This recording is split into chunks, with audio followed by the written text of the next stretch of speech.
In the early hours of August 31st, 1997, beneath the glittering lights of Paris, a black Mercedes-Benz S280 sped through the Pont de l'Alma tunnel.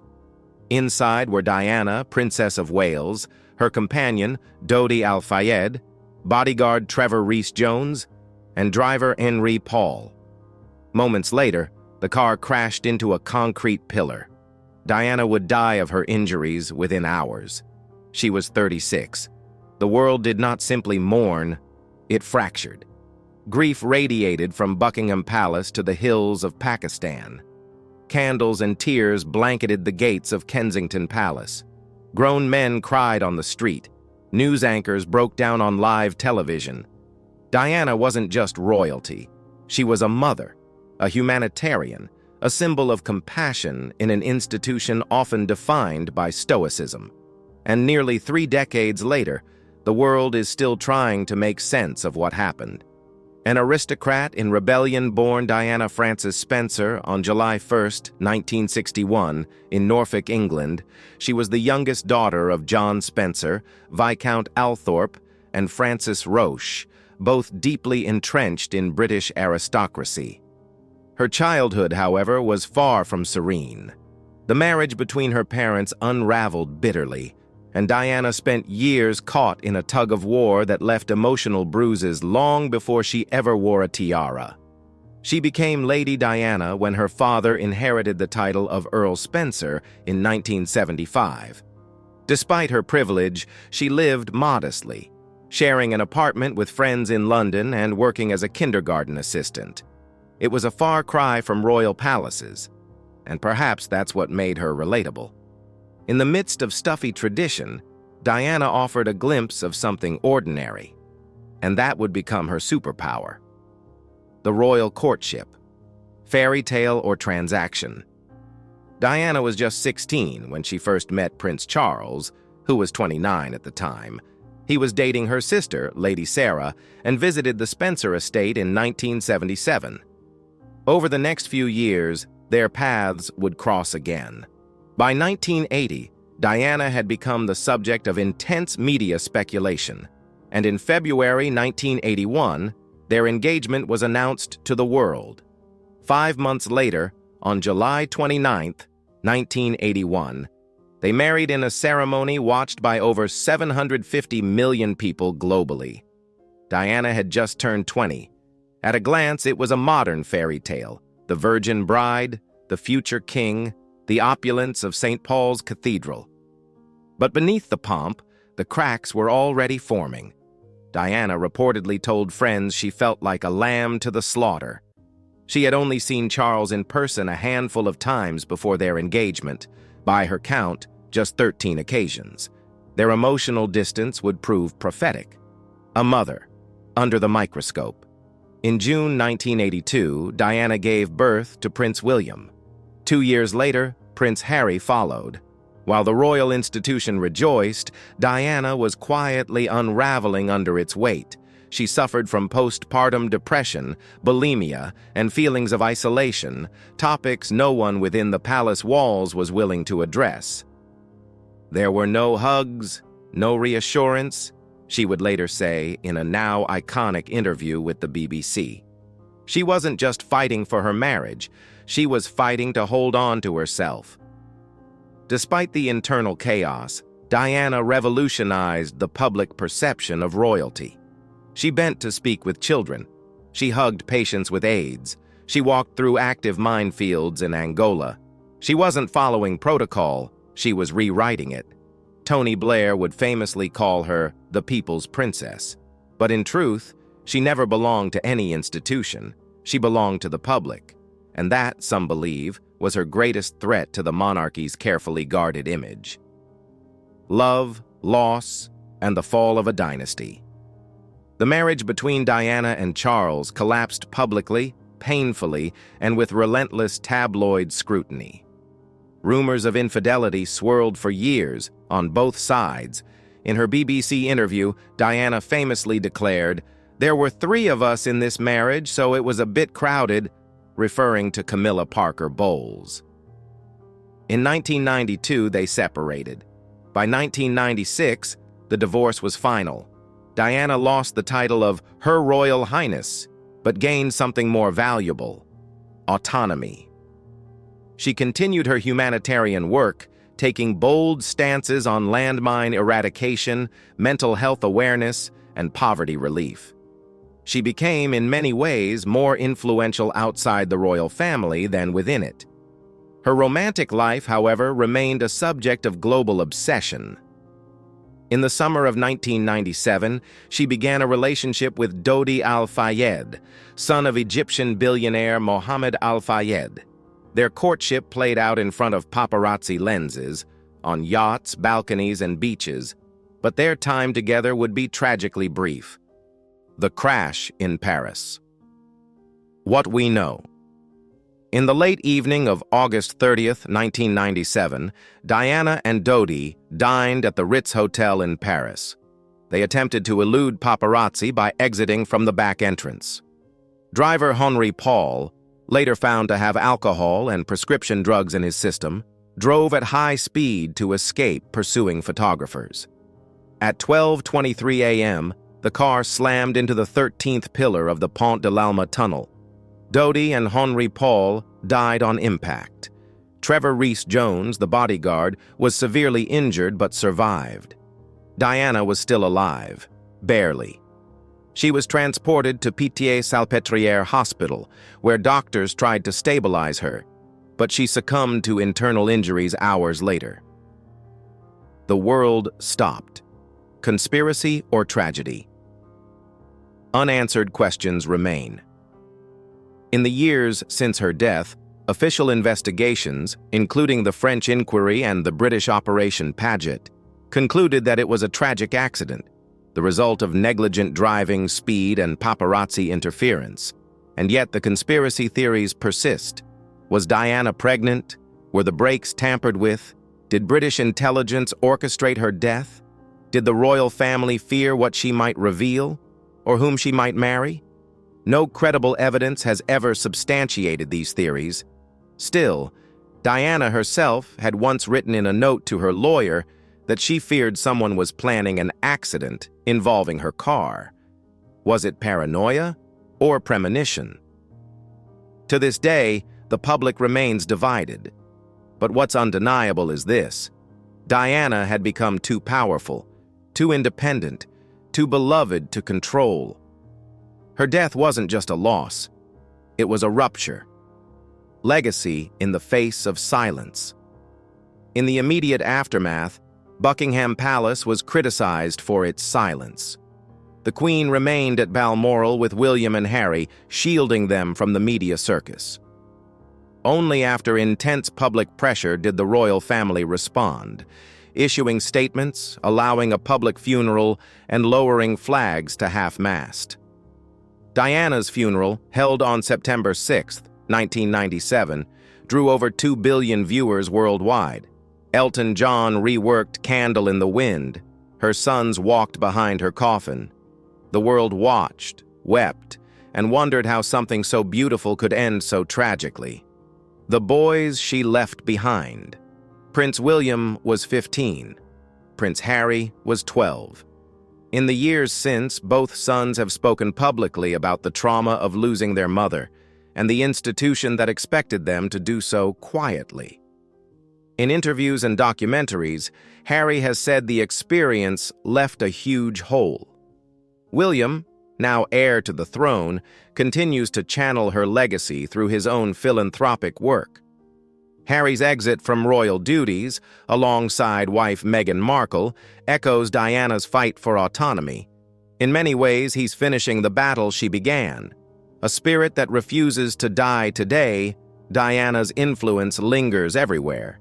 In royal protocols, in mental health discourse, in the language of empathy used by her sons, in fashion, and in the millions of hearts she touched. She wasn't perfect, but she was real. And in a world desperate for authenticity, that made her eternal. Final thoughts. It's easy to romanticize Diana, the beauty, the compassion, the tragedy. But her story is not a fable, it's a testament to what happens when a human being is forced into an inhuman institution, to the weight of public adoration, to the resilience of a woman who tried, against every odd, to redefine what it meant to be royal, not by title, but by heart. And so, nearly 3 decades later, the question remains: was it an accident, or was it the inevitable end of a woman who no longer fit the script? End of feature. Approximate 3,000 words. Let me know if you'd like. A voiceover-ready script for YouTube chapter. Formatting for visual storytelling. A shorter article version for social or digital press. I can format this however you need. Behind palace walls. Isolation, eating disorders, and a cry for compassion. From the outside, the early 1980s seemed to have gifted Britain a living fairy tale. A young, glamorous bride swept into royal life, a nation intoxicated by pomp and pageantry, and a monarchy momentarily modernized by youthful charisma. But behind the Buckingham Palace gates, the reality was far more sobering. Diana Spencer, once a 19-year-old who shared a London flat with friends and worked at a kindergarten, was now Lady Diana, engaged to the future King of England, and entirely alone. Her transition into royal life was swift, severe, and disorienting. The royal household, bound by generations of tradition, saw her aristocratic lineage as sufficient preparation. Queen Elizabeth II herself was said to believe that Diana's upper-class upbringing would cushion her fall. But as history would prove, no title could shield her from the emotional vacuum she would encounter inside the palace. A silent descent into darkness. In interviews years later, Diana spoke candidly about the emotional toll of her early royal life. "Anything good I ever did, nobody ever said a thing," she told the BBC in 1995. "Never said, 'well done,' or 'was it okay?' But if I tripped up, which invariably I did because I was new at the game, a ton of bricks came down on me." The royal family, she said, expected her to adapt quickly. But instead of guidance, she was met with formality. Instead of warmth, she encountered protocol. And instead of a partner, she found herself tethered to a man who, by his own admission, didn't understand what being in love meant. "Whatever in love means," Charles had famously said during their televised engagement, a phrase that would go down in royal history as perhaps the most ominous foreshadowing of what was to come. The cold reality of royal marriage. The pressure was immense. Every appearance, gesture, wardrobe choice, and glance was scrutinized. Diana had not only become the wife of the heir to the throne, she had become a brand, a symbol, a commodity. Yet inside the institution, she was just another cog, expected to behave, smile, and never falter. Her days at Buckingham Palace became monotonous, isolated. She would later admit to spending hours pacing hallways, wrapped in silence, with no one to talk to. In the beginning, she busied herself with wedding preparations and exercise routines. But behind the regal facade, her mental health was crumbling, and from this void emerged a deeply personal and private battle: bulimia. A disorder ignored. Diana first revealed her struggle with bulimia publicly in the 1995 BBC interview, a groundbreaking moment that shattered the image of the perfect princess. "You inflict it upon yourself because your self-esteem is at a low ebb," she said, "and you don't think you're worthy or valuable." It was one of the first times a royal had spoken so openly about mental illness and eating disorders, topics that, at the time, were steeped in stigma. Her admission resonated across the globe. Suddenly, women who felt unseen, unheard, or inadequate saw themselves in a princess who seemed to have everything, and yet was falling apart. Diana's descent into bulimia wasn't spontaneous. It was triggered, in part, by a chilling moment that she never forgot. Shortly after their engagement, Charles reportedly placed his hand on her waist and said, "A bit chubby here, aren't we?" That single comment, callous, thoughtless, perhaps even habitual to a man raised in an institution that prized appearance over empathy, cut deep. And for Diana, it ignited a cycle of self-punishment. A palace of ghosts, according to former royal correspondent Stephen Bates of The Guardian. There was an air of desperation about the marriage. The fact they scarcely knew each other was a big problem. The royals were so desperate to seize this potential asset that they didn't question whether she was up to the immense pressure she was going to face. In other words, Diana had been selected, not chosen. She was young, beautiful, and aristocratic, ideal for optics, but wholly unprepared for the machine she was entering. She didn't have allies inside the palace. She didn't have mentors, and she didn't have emotional support. Her sisters were elsewhere. Her mother had long been estranged. Her father was distant, and her husband, distracted, unavailable, and emotionally detached, was nowhere to be found. And so, while millions cheered from the streets of London and watched her wedding in awe, Diana suffered in silence. The Archbishop of Canterbury called it the stuff of fairy tales. But fairy tales, as we've learned, can be cruelly deceptive. Public devotion, private despair. Even as Diana struggled privately, her public image soared. She was charismatic, photogenic, and effortlessly charming. People gravitated to her. She gave hugs when royals traditionally shook hands. She crouched down to children's eye level when others stood above them. She visited hospitals, touched AIDS patients when the disease was still heavily stigmatized, and used her platform to speak about issues far beyond royal duties: leprosy, landmines, homelessness, and domestic violence. She was creating a new template for royalty, one that prioritized humanity over heritage, but that too came at a cost. Her growing popularity was reportedly met with unease inside the palace. Charles was jealous, courtiers were skeptical, and the tabloids, relentless as ever, both worshipped and vilified her, depending on the day's narrative. It was in this crucible of scrutiny, jealousy, and media manipulation that Diana found herself trapped between duty and identity. The people's princess, but never truly herself. By the mid-1990s, Diana had become one of the most photographed, and perhaps misunderstood, women in the world. Her every step was followed, her every gesture analyzed. Yet few understood the person behind the camera flashes. She was both a product of privilege and a victim of its expectations. She had wealth, but little freedom. Fame, but no privacy. Influence, but limited power. When she separated from Charles in 1992, it was both a liberation and a declaration that she would no longer play by the script written for her. When the divorce became official in 1996, she lost her HRH title. But in doing so, she gained something that mattered more to her: independence. Still, the damage had been done. Her bulimia, her mental health battles, and the emotional scars of rejection lingered. And while the public saw a woman reborn, charismatic, glowing, emboldened, inside, Diana was still learning how to breathe. To be continued. This powerful chapter concludes with Diana's post-divorce emergence into international advocacy and her final year, a time of reclaimed voice, new love, and a sense of destiny interrupted. Would you like me to continue with the final section, approximately 1,000 more words, which covers Diana's humanitarian legacy, her relationship with Dodi Al-Fayed, the events leading up to her death, the funeral and global mourning, ongoing conspiracy theories and enduring legacy?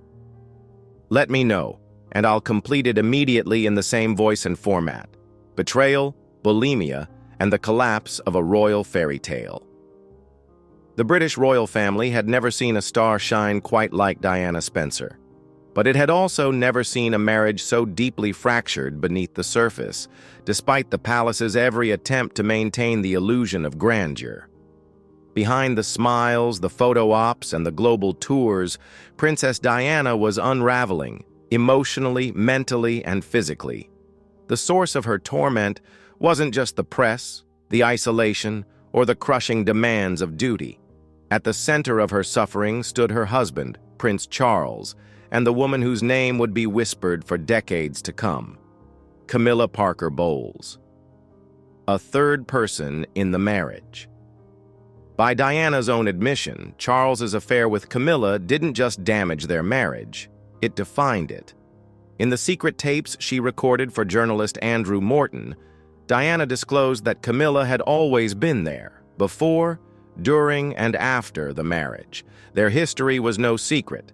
They had dated in the early 1970s, but the royal family reportedly discouraged Charles from marrying Camilla because of her perceived lack of nobility and her existing romantic entanglements. Yet, as Diana would discover, the relationship never truly ended. In the weeks leading up to her wedding, Diana found a bracelet Charles had purchased for Camilla, personalized with the initials G and F, which she later learned stood for their nicknames for each other, Gladys and Fred. On their honeymoon, Charles wore cufflinks gifted to him by Camilla. Diana was devastated but powerless to change what had already been set in motion. "My bulimia started the week after we got engaged," Diana told the BBC, "and it would last for years." She confessed that during her honeymoon, the disorder consumed her. "I would make myself sick just minutes after eating anything," she said. "It was the only control I had over anything." A marriage in name only. By 1986, Charles had reportedly resumed a full romantic relationship with Camilla. That same year, Diana confronted her. In a now legendary account, Diana told Camilla, "I know what's going on. I know what's happening between you and Charles. Don't treat me like I'm stupid." Camilla, according to Diana, didn't flinch. "You've got everything you ever wanted," she reportedly said. "All the men in the world fall in love with you. You've got 2 beautiful children. What more do you want?" Diana's reply was devastating in its simplicity. "I want my husband." Meanwhile, Charles's apathy was leaking into public view. In a post-engagement interview, when asked whether he was in love, he replied, "Whatever in love means." The remark, now infamous, hinted at the emotional vacuum Diana was walking into, a cry for help. Diana's emotional spiral deepened as the years wore on. Her bulimia worsened. She began to self-harm. "I was crying out for help, but giving the wrong signals," she later admitted. In the early 1980s, Diana attempted suicide multiple times. She threw herself down a staircase while pregnant with Prince William. She slashed her arms and legs. She later said it wasn't about seeking attention. It was about trying to be heard in a world that had no room for her pain. She described the palace as cold, institutional, and utterly indifferent. Her cries for help were dismissed. Her emotional volatility was weaponized against her. But the truth was simple. Diana was drowning, and no one came to save her. An affair of her own. In the late 1980s, Diana began a romantic relationship with Captain James Hewitt, a cavalry officer in the British Army. It was one of the few times she admitted to feeling genuinely cared for. "He was very understanding," she later said. But even that affair, once exposed, became tabloid fodder. The press ridiculed her, questioned her loyalty, and used it to prop up a narrative of Diana as unstable, unfaithful, or both. What they failed to grasp was that Diana had already been betrayed, emotionally and spiritually, by the very institution she had pledged herself to. By the early 1990s, the royal marriage was crumbling in public. Their official separation was announced by Prime Minister John Major in Parliament in December 1992. The divorce was finalized in August 1996. Diana lost her title of Her Royal Highness, but she kept her apartment at Kensington Palace and her dignity. "I'd like to be a queen of people's hearts," she said, when asked what she hoped her role might be, post-divorce. And in many ways she already was. Reclaiming her life. Love, independence, and a final summer. With the crown behind her, Diana emerged into a new chapter of her life, freer, fiercer, and more in control of her voice. She continued her humanitarian work with even greater intensity. Her campaigns against landmines, her AIDS activism, her work with the homeless and impoverished, these weren't performative. They were personal. She was also rediscovering love. In the summer of 1997, Diana began a relationship with Dodi Al-Fayed, the son of Egyptian billionaire Mohammed Al-Fayed. They were photographed together on a yacht in the Mediterranean, holding hands, laughing, and appearing, for the first time in years, happy. Their romance was scrutinized, celebrated, and condemned. Dodi was a Muslim, the British establishment whispered. But Diana seemed unbothered. The world was watching her reclaim her narrative, and then in one violent moment, it was all taken away. August 31st, 1997. The crash that shattered the world. Late on the night of August 30th, 1997, Diana and Dodi dined at the Ritz in Paris. Attempting to avoid the paparazzi waiting outside, they slipped out the back, accompanied by Henry Paul and bodyguard Trevor Rees-Jones. At 12:23 a.m., their Mercedes crashed into the 13th pillar of the Pont de l'Alma tunnel. Dodi and Henry Paul died on the scene. Diana was critically injured. She was rushed to the hospital but succumbed to internal injuries a few hours later. She was 36 years old. The world awoke to shock, denial, and then a collective mourning unlike anything seen before. 2 billion people watched her funeral. Her brother's eulogy cut through centuries of royal restraint. Elton John's reworked Candle in the Wind became an anthem for a grief-stricken generation. And Britain itself, stoic, unshakable, wept. Conspiracy, controversy, and the endless questions. Was it an accident? Or something darker? The official investigations concluded it was a tragic accident caused by excessive speed, a drunk driver, and paparazzi pressure.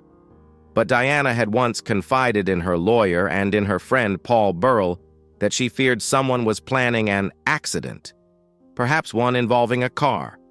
Operation Paget, a 2006 British inquiry, found no evidence of foul play. But for millions, the questions never faded. Why was there a delay in getting her to the hospital? Why were security protocols so lax? Why were none of the CCTV cameras in the tunnel operational that night? No answer has ever satisfied all the skeptics, and perhaps that's because Diana's death wasn't just a car crash. It was the symbolic collapse of everything people wanted to believe in: fairy tales, royalty, and the illusion that fame protects you. An immortal legacy.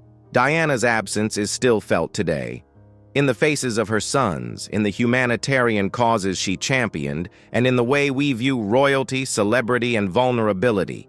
She redefined what it meant to be royal. She showed that compassion could eclipse protocol, that vulnerability was not weakness, but a form of power, that it was possible to live inside a palace and still feel completely alone. And even in death, she continues to change the world. Final words. Diana wasn't perfect. She was human, messy, flawed, passionate, brave. She loved too deeply, felt too much, tried too hard. And perhaps that's why people adored her, because she was real in a world built on illusion. She didn't die a princess. She died a mother, a humanitarian, and a woman trying to start over. And today, more than 25 years later, she remains unforgettable. End of full feature approx. 3,000 words. Let me know if you'd like a narrated script version for YouTube titles, taglines, or teaser blurbs for promotion, a multimedia layout plan for documentary editing. I'm here to help tailor this story for any creative format you have in mind.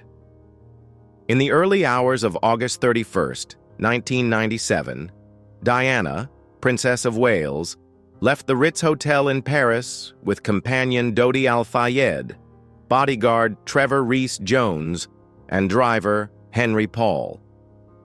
Their journey to Doty's apartment was overtaken by paparazzi, leading to tragedy when the Mercedes-Benz S280 crashed into a tunnel pillar at over 70 miles per hour. None of the occupants wore seatbelts. Paul and Doty died instantly, while Diana sustained grave injuries. Rescue protocols delayed her transport to the hospital, resulting in a cardiac arrest by arrival. Despite over 2 hours of surgery, she was pronounced dead at 4 a.m., at 36 years old. News of her death shocked the world, particularly her 2 sons, Prince William and Prince Harry. Diana's image as a beloved figure brought scrutiny on the paparazzi, accused of prioritizing photographs over her life, underscoring the relentless pursuit she faced. On September 6, 1997, her funeral drew more than 2.5 billion viewers, becoming one of the most significant televised events as a grieving world reflected on the cost of celebrity and the loss of an iconic figure. The image of Princes William and Harry following their mother Diana's casket, alongside Prince Charles, Prince Philip, and Earl Spencer, epitomizes profound public grief. As the Queen honored Diana with a half-mast flag and Elton John's poignant performance of Candle in the Wind, the nation grappled with its emotions and the media's invasive role. Amid the outpouring of flowers at the palace, a different narrative emerged. The official account of the tragic crash attributes it to reckless driving by Henry Paul, who was drunk and fleeing paparazzi, corroborated by blood alcohol tests showing levels 3 times the legal limit. However, skepticism lingered. In 2004, Operation Padgy was initiated by the UK's Metropolitan Police to probe conspiracy theories regarding Diana's death, reviewing 175 claims and culminating in an 832-page report. One theory suggests that Henry Paul was an assassin for intelligence agencies tasked to kill Diana, fueled by his unexpected wealth. Yet, evidence pointed to his intoxication and erratic behavior, dismissing the theory as lacking in credible support. Another theory, promoted by Mohammed Al-Fayed, alleged Diana was pregnant, and the royal family opposed the prospect of her having a Muslim child, further complicating her legacy. The claim of Diana's potential pregnancy resonated with the anti-establishment public, raising questions about an engagement announcement. Al-Fayed alleged a cover-up and murder orchestrated by MI6 on Prince Philip's orders, but the inquest dismissed the conspiracy theory, reinforcing that there was no medical evidence to support pregnancy at the time of her death. Another lingering question involves why Diana was not wearing a seatbelt, despite her safety-conscious nature. Investigations concluded there was no mechanical failure, but highlighted concerns about the absence of the seatbelt, leading to speculation that her survival might have been possible had she worn it. Diana's death exposed systemic issues, such as the detrimental impact of tabloid journalism, mental health struggles, and institutional failures. Her legacy persists through her sons, with Prince William advocating for mental health and homelessness, while Prince Harry engages in humanitarian work. Diana's vibrant and flawed persona challenged neglect and highlighted her battles with pain and emotional struggles. The haunting letter before her death suggested fears of planned harm, and her paranoia regarding those around her, including the fate of former bodyguard Barry Manicky, compounded speculation about foul play. Despite the ruling of a tragic accident, her influence continues to resonate.